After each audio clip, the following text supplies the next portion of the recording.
Makin dia bergantung kepada Allah, makin dia woles, makin dia nggak gampang yai'as, nggak gampang putus asa ketika punya masalah. Nabi Yusuf itu kan masalahnya bertubi-tubi. Ketika Nabi Yusuf dilemparkan ke dalam sumur, ketika Nabi Yusuf dipenjarakan, ketika Nabi Yusuf difitnah, ketika Nabi Yusuf banyak masalah Nabi Yusuf. Tapi pesan Nabi Yakub alaihissalam kepada anak-anaknya, la tai'asu min rauhillah. Baik kepada Yusuf ataupun kepada kakak-kakaknya. La tai'asu min rauhillah. Janganlah kalian berputus asa dari rahmat Allah. Kenapa? Allah itu maha menolong. Ketika kita bergantung kepada Allah, gak ada yang mustahil.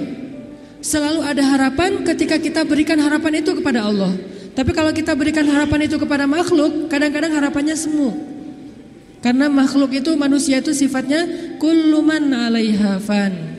Gak ada yang bisa benar-benar total, gak ada yang bisa benar-benar abadi, itu gak bisa.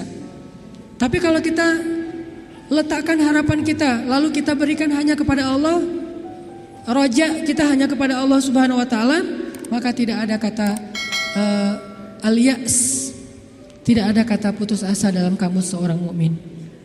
Laisa min akhlaqil mu'min al-ya's. Putus asa itu bukanlah sifat atau akhlaknya orang yang beriman kepada Allah. Sehingga kenapa bunuh diri itu menjadi dosa besar dalam Islam? Padahal kan gak ganggu orang kan, kecuali tadi bikin macet sistem kereta.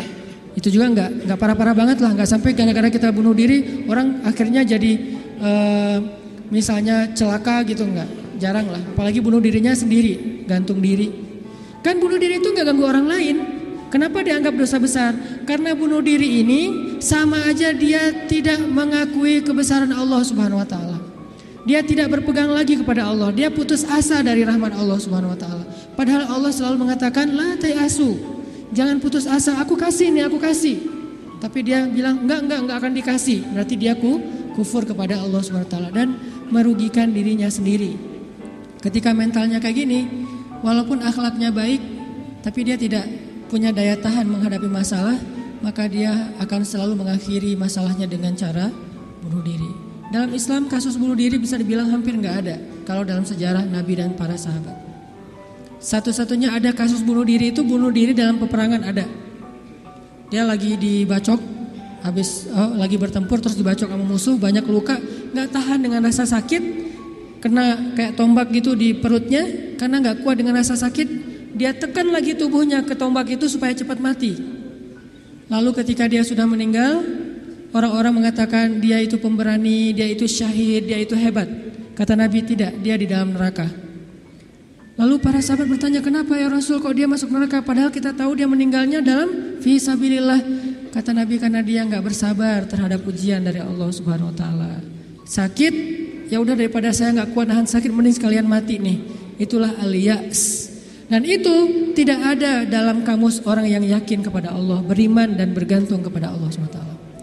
Jadi kalau kita mau belajar kepada orang Jepang, ada yang kita bisa belajar banget, yaitu moralnya, kedisiplinannya, kebersihannya. Tapi tetap ada satu hal yang fatal yang mereka tidak punya, yaitu Tuhan. Mereka nggak percaya kepada Tuhan. Kalaupun ada agama, kata teman-teman di sana, lahirnya sebagai orang agama Shinto kalau nggak salah, terus nikahnya sebagai agama Katolik kalau nggak Protestan, matinya sebagai agama Buddha. Jadi gonta-ganti itu. Kenapa gonta-ganti? Karena buat mereka agama itu hanya sekedar culture. Mereka tidak menyebut Islam sebagai agama Islam, tapi budaya Islam. Mereka tidak mengenal nilai-nilai ideologis, yang mereka tahu adalah nilai-nilai budaya, adat istiadat atau culture. Sehingga buat mereka pindah-pindah culture itu bagian dari kebijaksanaan. Kayak kita misalnya, saya nih orang Aceh, ketika saya berada di Sunda, di mana bumi dipijak, di situ langit dijunjung. Itu kan wise kan? Ketika kita menghargai budaya tempat kita tinggal, keramahan lokal atau apa gitu. Nah ini kan apa? Kearifan lokal. Arif kan bijaksana nih. Nah karena mereka menganggap agama itu hanya sekedar culture, maka arif menurut mereka itu ketika kita bisa beradaptasi dengan semua momen-momen culture itu. Masa-masanya Valentine mereka jadi orang Kristen. Masa-masanya hari tertentu misalnya hari besar Cina misalnya mereka jadi orang Buddha. Masa-masa tertentu mereka jadi orang Shinto dan segala macam. Yang nggak ada menjadi orang Muslim. Jadi karena nggak bisa dimix nih. Satu-satunya yang nggak bisa dimix menurut mereka cuma culture Islam. Yang lain bisa dimix. Culture Islam nggak bisa dimix sama mereka sehingga nggak bersentuhan langsung. Ini artinya mereka melihat semua itu hanya sekedar moralitas. Bukan sebuah nilai ideologis yang menguatkan mental, bukan. Sekedar moralitas. Culture Islam moralitas, culture yang agama-agama lain yang kita sebut itu moralitas, termasuk culture Jepang itu adalah moralitas. Tapi mentalnya lemah, sehingga ketika mereka punya masalah di dalam dirinya, mereka nggak punya pertahanan sama sekali. Sedangkan kita melihat ad-din, melihat Islam adalah sebuah nilai yang membangun mentalitas kita. Hanya ke akhir-akhir ini kita cenderung melihat Islam itu hanya sebagai undang-undang, sebagai syariat, sehingga orang takut sama Islam. Seolah-olah kalau kita mau menegakkan Islam, yang kepikiran itu cuma kisos, yang kepikiran itu cuma cambuk. Padahal Nabi menerapkan itu juga akhir-akhir setelah mentalitasnya udah mantep nih. Setelah pemahaman agamanya udah komprehensif, setelah diedukasi, baru kemudian penutupnya adalah menyempurnakan keadilan dengan cara menegakkan hukum. Kalau ada orang yang bilang misalnya, ngapain sih Tuhan katanya pengasih tapi kok menciptakan neraka? Sebetulnya jawabannya logis banget dan sederhana kan? Karena tanpa ada surga neraka tidak ada keadilan. Kemana larinya orang-orang yang berbuat jahat dan zalim kalau tidak ada neraka? Maka kalau semuanya masuk surga, yang zalim sama yang terzalimi, lalu di mana keadilan? Kalau gitu kita mending jadi orang jahat aja, toh masuk surga juga kan? Mending kita ambil aja hak orang lain, toh nanti di akhirat juga tetap masuk surga. Kalau gitu di mana ada keadilan? Keadilan Allah itu justru menciptakan surga dan neraka. Cuman pintu surga lebih banyak daripada pintu neraka. Dan Allah selalu memberikan peluang untuk selamat dari api neraka dengan cara mengampuni dosa. Allah Maha Adil. Allah gak mengatakan kalau udah cap neraka udah gak akan lagi berubah. Enggak. Kalau kamu buat dosa sekali gak akan diampuni, pasti masuk neraka. Enggak. Disitulah Maha Rahman. Selain Allah adil, Allah juga Rahim, Rahman, Rauf, apalagi banyak sifat-sifat Halim. Allah menciptakan keadilan dengan adanya surga, adanya neraka. Tetapi Allah selain adil, Allah juga Maha Pengasih. Dengan apa? Kalau ada yang berbuat dosa gak langsung dihukum sama Allah. Kita sering buat dosa, emangnya langsung dihukum? Enggak. Kadang-kadang memang Allah langsung negur, tapi bukan hukuman. Karena kalau dihukum harusnya lebih dari itu. Kalau ditegur, karena kadang-kadang kita gak sadar dengan cara-cara yang baik. Allah kasih sedikit, ada cemeti sedikit biar kita dicambuk sedikit, ditoel dikit ya. Biar kita sadar. Supaya apa biar kita sadar? Biar dengan kesadaran itu kita menjadi lebih baik, lebih bermanfaat, lebih berkualitas hidupnya. Allah gak langsung menghukum kita. Kalau Allah mau menghukum kita dengan dosa kita, kayaknya kita gak ada yang berada di sini sekarang nih. Udah celaka dari dulu-dulu juga. Sekali kita minum, sekali kita narkoba, sekali kita berzina, sekali kita membunuh, sekali kita mengambil hak orang lain, udah langsung celaka. Kenapa masih bisa hidup? Kenapa masih bisa berada di masjid? Dan ini keistimewaan yang Allah kasih kepada kita. Orang yang sering nyakitin Allah masih diundang ke rumah Allah. Kan Allah baik banget tuh. Coba kita, ada yang sering nyakitin kita, mau diundang ke rumah kita? Di telepon aja kita reject terus, kalau perlu di blok, gak bisa nelpon lagi, unfollow segala macam, left group. Allah kita sakitin berkali-kali, kita cuekin, kita selingkuhin dalam bahasa kita mah ya. Gimana selingkuhin? Selingkuhin akidah. Kita bilang percaya sama Allah, tapi kita jalan sama yang lain. Kita bilang inna sholati wa nusuki wa mahyaya wa mamati lillahi rabbil alamin. Itu kan sama aja kayak seorang cowok bilang ke cewek, aku gak bisa hidup tanpa kamu. Iya kamu, kan gitu. Inna sholati wa nusuki wa mahyaya wa mamati lillah. Iya lillah gitu kan. Tapi kenyataannya kita merasa seolah-olah Allah gak lihat, kita jalan sama yang lain. Allah tahu? Tahu banget. Kalau perempuan mungkin gak tahu kita jalan sama yang lain. Ketika nanti dia tahu, akhirnya dia shock, panik, dia luar biasa tersakiti. Tapi kalau Allah, setiap kita jalan sama yang lain tuh Allah ngelihat. Kita dekat sama yang lain, ke Allahnya enggak. Lah, yang kasih rezeki kan saya. Kenapa kamu terima kasihnya ke dia? Yang memelihara kamu kan saya. Kenapa kamu baiknya ke dia? Kok saya enggak berbuat baik kepada hamba Allah? Allah senang. Tapi kenapa kepada Allah enggak? Ini agak-agak kurang fair nih. Ke makhluk yang enggak berjasa, kita jadi baik.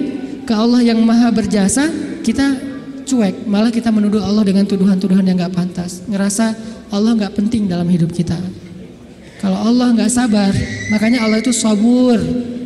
Apa arti sabur? Sabar banget. Allah itu sami. Apa arti sami? Dengar curhat banget lah. Kita pasti gak kuat dengar curhat teman-teman kita. Bayangin kalau yang curhat ke kita itu ada puluhan orang, kan stres juga tuh setiap hari. Allah dicurhatin miliaran orang setiap hari, coba. Bukan miliaran orang, miliaran makhluk, semuanya curhat kepada Allah. Yas'aluhu man fis samawati wal ard. Semua yang ada di langit dan di bumi curhat kepada Allah. Tapi Allah mendengar semua curhat mereka seolah-olah mereka itu cuma satu orang doang gitu. Dan baru pertama kali curhat, akhirnya Allah mendengarnya tuh sami'un. Betah banget ngedengerin curhatnya. Betah banget Allah dengar curhat kita, gak pernah. Kan kamu udah kemarin curhat, giliran atau dengan yang lain? Enggak kan? Kita berdoa setiap hari, kan udah kemarin giliran. Soalnya yang berdoa itu banyak loh. Kita di DM aja, di japri aja kadang-kadang bete juga nih kalau udah dijawab sekali terus nanya lagi. Karena banyak banget yang bertanya. Kan agak capek tuh makhluk. Makanya kita gak disebut sami'un, tapi kita sami'un. Allah sami'un, kita sami'un. Apa bedanya? Kalau sami'un senang mendengar, tapi tetap ada batasnya. Kalau sami'un pendengar banget, betah banget ngedengerin, gak ada batasnya. Gak pernah Allah capek mendengar curhat kita. Lagian kadang-kadang kita yang dicurhatin ke Allah itu masalahnya itu juga belum selesai. Allah gak pernah bilang belum selesai juga masalah yang kemarin. Gak pernah Allah ngomong gitu. Kayak berlarut-larut kamu teh masalah gak beres-beres. Allah gak pernah ngomong kayak gitu kan. Tetap aja hambaku ada apa, Allah mendengar. Dan bukan cuma mendengar, Allah yang ngedatangin kita ke langit dunia setiap sepertiga malam. Terus Allah bertanya, hal min dhi hajah, ada gak diantara hambaku yang butuh sesuatu? Sini. Hal min taib, adakah di antara hambaku yang pengen taubat? Sini aku terima taubatnya. Hal min mustaghfir, adakah di antara hambaku yang pengen minta ampun? Sini aku ampuni dosanya. Allah datangin kita, Allah nawarin jasa kepada kita. Masih kita bilang juga Allah gak berjasa dalam hidup kita? Masih kita bilang kita gak butuh Allah subhanahu wa ta'ala? Fa bi ayyi ala'i rabbikuma tukadziban. Jadi teman-teman, ada orang kadang dalam kehidupan kita itu berjasa banget sampai kita gak bisa ngelupain dia. Salah satunya dalam hidup saya misalnya yang paling berjasa itu ibu, nomor satu pastinya ya. Kedua istri. Orangnya ada soalnya di sini. Ibu, istri. Kalau selain keluarga, oke, itu keluarga. Selain keluarga siapa yang paling berjasa? Dalam hidup saya itu salah satu yang cukup banyak ngebantu saya itu adalah salah satunya nih. Ada saudara saya, Ustadz Muhtarom namanya, dosen Unpad, tinggal di Antapani. Beliau yang pertama banget nampung saya ketika saya baru hijrah ke Bandung. Ketika saya nggak tahu tinggal di mana, nggak punya rumah kontrakan, ngontrak juga nggak bisa. Beliau nampung saya tinggal di rumah beliau beberapa lama di Antapani. Beliau kenalin saya dengan ibu-ibu masjid Salim. Nih dari Mesir nih, mau nggak dengerin ceramahnya? Enak loh. Padahal saya juga masih bingung ceramahnya gimana ya. Nggak pernah ceramah. Sekali-kali ceramah yang kebalik kan Allah Shallallahu Alaihi Wasallam, Rasulullah Subhanahu Wa Taala. Sekali-kalinya ceramah kebalik saking nervousnya. Disuruh ceramah sama Ustadz Muhtaram, nih ceramah. Akhirnya ibu-ibu ngundang-undang saya awal-awal dikenalin di Bandung. Berjasa banget. Sehingga kalau misalnya beliau miss call nggak keangkat sama saya, langsung saya telepon balik. Kalau beliau SMS, langsung saya read, langsung typing, langsung bales. Kenapa? Karena saya merasa beliau berjasa dalam hidup saya. Adakah yang lebih berjasa dalam hidup kita daripada Allah Subhanahu Wa Taala? Toh beliau juga hamba Allah. Allah yang mengirim beliau untuk saya. Allah yang mengirim ibunda untuk saya. Allah yang mengirim istri saya untuk saya. Kalau Allah gak kirim istri saya buat saya, gak mungkin saya bisa nikah sama dia. Kan saya sering cerita, saya bukan tipe dia banget. 4 pantangan pada diri dia tuh ada di saya.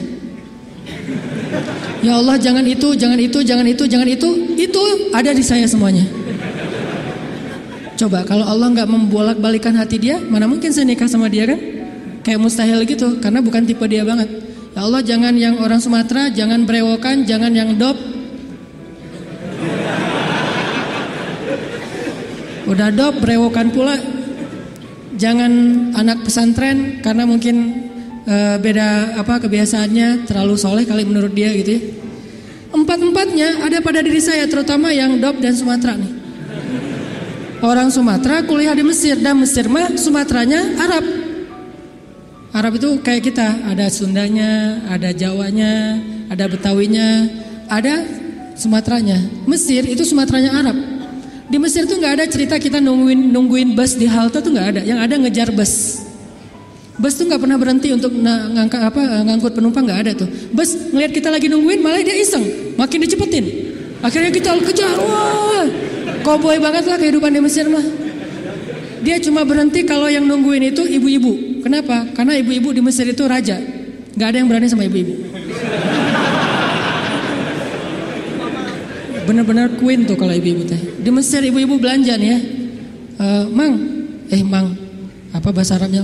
Gitulah pokoknya. Mang, itu saya pengen ikan gitu ya. Oh iya.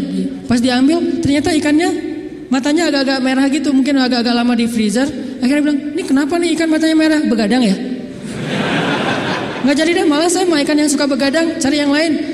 Ganti lagi yang lain. Udang aja, baunya nggak enak, ganti lagi. Berkali-kali gonta-ganti. Itu yang dagang ikan itu nggak boleh marah. Kenapa? Yang ngomong seorang perempuan. Dan di Mesir itu perempuan sangat dihormati. Nggak boleh berdebat dengan perempuan, aib. Debat dengan cewek itu aib. Kalau dimarahin cewek itu aib. Mending kita menghindar aja deh. Kalau kita naik bus, duduk nih, ibu-ibu naik harus berdiri. Kalau nggak berdiri itu dianggap aib. Satu bus semuanya aib. Kalian laki-laki atau apa kalian teh? Ada perempuan masuk ke bus, kalian pada duduk cuek itu, malu-maluin kalau di Mesir. Sehingga kalau ada ibu-ibu naik ke dalam bus nih, cowok-cowok semuanya berdiri siap. Silakan pilih kursi yang mana aja. Ibu-ibu boleh memilih. Kalau di kita kan laki-laki memilih, enggak, salah. Ini ibu-ibu yang memilih, saya mau yang di situ. Kenapa? Cowoknya ganteng. Dia milih tuh. Terserah dia mau duduk di mana. Cuma dua, ibu-ibu sama ulama. Kalau ada ulama Al-Azhar, karena ulama Al-Azhar, dosen-dosen saya di Al-Azhar itu nggak punya mobil pribadi, mereka hidupnya sederhana. Gajinya gede sih, tapi asal gajian langsung ngasih beasiswa kepada mahasiswa yang kurang mampu. Kalau udah gajian tuh saya ngerasain sendiri nih, dia gajian ngambil di admin ya, karena dulu nggak ada transferan. Mesir itu agak-agak terlalu ya gitulah, manual ya, nggak ada transfer. Satu-satunya komputer di ruang admin tuh dipakai main kartu. Karena dia nggak ngerti sistem komputerisasi akun kayak gitu tuh, akuntan tuh nggak ngerti dia tuh. Tahu satu-satunya komputer dipakai main kartu. Pas kita lagi ngantri, Om kita lagi ngantri nih, ntar tunggu dulu nih, dikit lagi nih belum beres nih, gitu coba. Tapi menghargai banget kepada orang tua, ulama, ibu-ibu. Nah ada dosen saya ngambil gajinya kurang lebih sekitar 2.000 pound.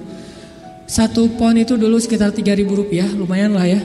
Hampir 10 juta gajinya. Dia ngambil gaji sekitar 10 juta, langsung datangin mahasiswa yang kita lagi nongkrong di depan kelas, di depan kampus, datangin, ya abnai, manggilnya lembut, anak-anak, kata dosen teh. Kalian udah beli buku kuliah belum? Kita senyum-senyum, padahal udah, tapi senyum-senyum aja. Mau bilang udah, jujur. Mau bilang enggak boleh dusta ya. Senyum-senyum aja. Oh ya udah nih beli buku, alhamdulillah. Akhirnya kita beli buku, cuma bukan buku kuliah, buku tambahan gitu kayak buku sejarah, buku apa. Alhamdulillah dia ngasih dari 10 juta, 5 juta itu buat anak-anak. Dan itu kebiasaan di sana tuh dosen-dosennya. Makanya karena hidupnya kayak gitu, sederhana, nggak punya kendaraan. Dosen kalau mau ke kampus bareng dengan kita pagi-pagi tuh naik bus. Cuman kalau kita ngejar, kalau bus supirnya nggak berani disuruh dosen Al-Azhar ngejar bus kan nggak mungkin ya. Kalau ngelihat itu ada penampilan dosen, langsung busnya berhenti. Begitu dosennya naik, langsung jalan tuh, nggak peduli kita lagi di tangga kayak di apa, nggak peduli deh. Kan dosen dulu yang naik nih. Prof silakan. Dosennya naik, baru dosennya di atas, kita masih bergelantungan tuh, bus langsung jalan tuh. Sampai ada beberapa mahasiswa Malaysia karena nggak terbiasa mungkin, mereka kan biasanya naik taksi nih, karena beasiswa dari kerajaannya gede. Kalau kita kan beasiswanya dari Al-Azhar. Mesir itu negara miskin tapi ngasih beasiswa puluhan ribu mahasiswa asing. Negaranya miskin tapi bisa ngasih beasiswa, luar biasa. Nah Malaysia nggak dikasih. Negara yang tidak dikasih beasiswa di Asia itu Malaysia dan Brunei, karena dianggap udah sejahtera. Akhirnya mereka terbiasa naik taksi nih. Begitu mahasiswa Malaysia sekali naik bus, nggak terbiasa naik bus ala-ala Mesir gitu, turunnya membelakangi arah jalannya bus. Kebayang kan? Melundung gitu kan? Kita mahasiswa Indonesia ketawa-ketawa aja, wah lucu. Kalau kita kan udah biasa koboi ya, kejar bus, terus turunnya sambil lari. Kadang-kadang kalau bawa barang itu barangnya dilempar dulu ke dalam bus langsung dikejar naik gitu. Udah biasalah kayak gitu-gitu di Mesir. Tadi cerita apa tadi teh? Hubungannya? Ya gitulah, nggak ada hubungannya. Pokoknya balik lagi ke tema ya. Intinya ketahanan hati kita itu ketika kita dekat kepada Allah Subhanahu wa taala. Jadi nggak ada ceritanya dalam kamu seorang mukmin ada masalah, baper, udah gitu bunuh diri, nggak ada. Tergantung tawakal kita kepada Allah. Coba rasain ketika kita lagi ngerasa enak nih hubungannya sama Allah, sama ketika kita lagi jauh dari Allah, terus dua-duanya dikasih masalah, mana yang lebih nyaman buat kita? Kalau kita pas lagi dapat masalah, pas lagi dekat sama Allah, itu akan bertahan banget. Saya pernah ngerasain itu. Saya karena kan sering ditolak ya ceritanya ya, curhatlah dikit lah ya. Kalau ditolaknya lagi jauh dari Allah, itu baper. Tawaf Sungai Nil kan, mau loncat, aduh dalam takut ada apa kuda Nil gitu, nggak loncat, buat apa lagi hidup kalau kayak gini ya. Kenapa kayak gitu? Lemah gara-gara jauh dari Allah. Kalau ditolak pas lagi dekat sama Allah, nggak apa-apa. Yang penting jangan ditolak sama Allah kan gitu. Ditolak, ya Allah, pasti Engkau mau ganti yang lebih keren ya. Husnuzon kan, aku tergantung prasangka hambaku. Ya udah bertahan. Orang makin dekat sama Allah, makin tough, makin bisa survive dalam menghadapi masalah. Makin tuh. Kenapa? Karena survive seseorang dalam menghadapi masalah itu bukan soal dia punya uang atau enggak, dia punya teman atau enggak, dia sehat apa enggak. Soal mentalnya, hatinya kuat enggak menghadapi masalah. Baru dia bisa tough dan survive. Ada orang yang secara fasilitas hidup udah nyaman, kenapa masih bunuh diri? Termasuk tadi tuh, di Jepang itu kan jaminan sosial tinggi banget ya, luar biasa ya. Sampai ada teman saya, bukan hanya berlaku untuk warga Jepang, untuk warga asing yang kerja di Jepang tetap dapat jaminan sosial karena pajaknya tinggi. Ada teman saya yang ngelahirin, setelah dia nikah hamil lahir, itu anak biaya ngelahirinya ditanggung pemerintah, terus ibunya boleh cuti selama 6 bulan, tapi tetap dapat gaji full setiap bulan. Cuti 6 bulan, gaji fullnya setiap bulan, ditambah lagi dengan bonus karena udah punya anak. Dikasih bonus, jadi punya anak dikasih bonus. Makanya di sana tuh kayaknya orang menikah itu semangat ya, nggak pengen istiqomah jomblo lah ya. Karena jomblo nggak ada bonus di sana. Begitu nikah dapat bonus, begitu punya anak dapat bonus. Tapi ada batasannya, anak nggak boleh banyak-banyak juga. Makin nambah anak, makin nambah pajak. Jaminan sosialnya tuh tinggi. Tapi kenapa kok malah gampang putus asa? Padahal secara fasilitas hidup sudah tercukupi. Mental, mungkin secara etika keren lah, pokoknya ngacung jempol pokoknya. Tapi kalau mentalnya lemah, kosong, ada yang gersang di dalam hatinya karena tidak diisi dengan kata Allah di dalam hati mereka. Di satu sisi kita perlu belajar kepada mereka, di sisi yang lain mereka perlu belajar kepada mukmin. Salah satunya mukmin di Indonesia. Ketika kita jauh dari Allah, mulai naik tingkat kriminal, mulai naik tingkat bunuh diri, mulai banyak orang yang putus asa, mulai banyak orang yang mengeluh, terjadilah krisis sosial. Itu ketika jauh dari Allah. Sejak kapan dalam konteks, dalam persepsi kita miskin itu masalah? Di zaman Nabi miskin itu bukan masalah. Masalah itu fakir, bukan miskin. Di zaman Nabi, Nabi malah berdoa jadi pengen jadi orang miskin. Ya Allah, hidupkan saya sebagai orang miskin, matikan saya sebagai orang miskin, bangkitkan saya bersama orang miskin. Nabi itu cuma bilang hampir-hampir kefakiran itu menyebabkan orang kufur. Itu teks hadisnya, kadal fakru ayyakuna kufran, bukan miskin jadi kufur. Nggak ada teks kayak gitu. Terjemahan kita yang keliru. Orang miskin itu dekat dengan kekufuran. Nggak ada teks hadis kayak gitu. Yang ada fakir dekat dengan kekufuran. Terus apa bedanya miskin dengan fakir? Miskin itu kurang harta, kalau fakir itu kurang syukur. Makanya Nabi dalam konteks miskin malah berdoa pengen jadi orang miskin supaya hisabnya gampang. Tapi kalau dalam konteks fakir, Nabi malah bertauz, Allahumma inni a'udzubika minal fakri. Ya Allah, aku berlindung kepadamu dari kefakiran. Maksud kefakiran di dalam doa Nabi itu bukan kurang harta, tapi kurang syukur, kurang qanaah dengan apa yang diberikan Allah Subhanahu wa taala. Mental. Makanya salah satu misi Allah menurunkan Islam, mengutus Nabi Muhammad SAW itu adalah membangun mentalitas manusia yang kita sebut dengan mukmin muslim. Mentalnya yang dibangun, sehingga dengan mental itu lahirlah kebaikan-kebaikan yang sifatnya moral, kebaikan yang sifatnya akhlak, kebaikan yang sifatnya ritual, ibadah. Tapi semuanya berawal dari mental, termasuk sabar mental. Yang menyebabkan seseorang gak gampang panik mentalnya, dan mental itu tergantung keyakinan dia kepada Allah Subhanahu wa Ta'ala.